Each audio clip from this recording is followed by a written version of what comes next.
Here's my Studio One Folio 1, and I'm trying to explain all my ideas through this design. What I am going to do is a 2D horror animation, and I try to make it experimental.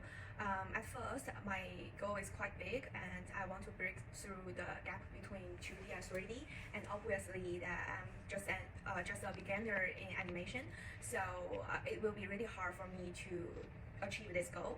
So after communicating with Kate, I changed my goal into just simply make things that animated or into movements.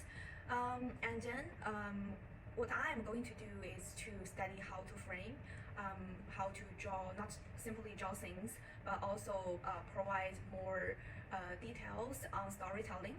And I will try more on grab audience attention on my characters, place, and simulations.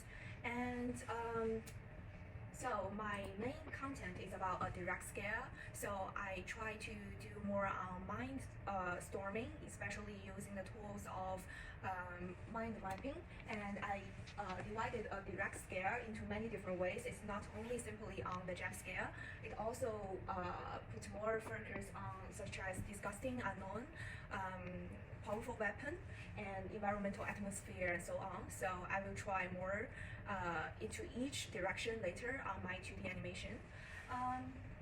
According to my production, you can literally see them on the screen, and later you can see the links in my profile. And what I'm going to say is that what I have learned is that you can show the direct scale not on a direct way.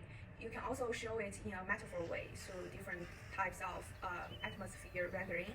At first, maybe you can just think about push the monster directly to the audience, but finally, I suppose that maybe the monsters will not appear to the screen, and that will be also very terrifying.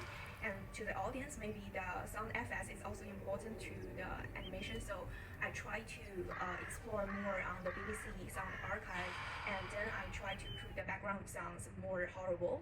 Try to establish a really terrifying atmosphere through different ways. So finally, I just divided them into different ways, such as the brain is focusing on the combination of disgusting and strange proportions, and for the unknown, it's a mixture of unknown because sometimes you cannot directly see the monsters, and the powerful weapon. And for the forest, it's changed a little bit on timing, and you can see it, the environmental atmosphere and jump scare in it. It's quite interesting. And by the way, well, finally, I will just give a summary about what I am going to do maybe in the Folio 2. I will try to focus on one direction of the direct scale, and then try to put more details on how to make it more focusing on the characters maybe, or how to make the audience feel scary, not directly touch on the monsters or whatever, something else.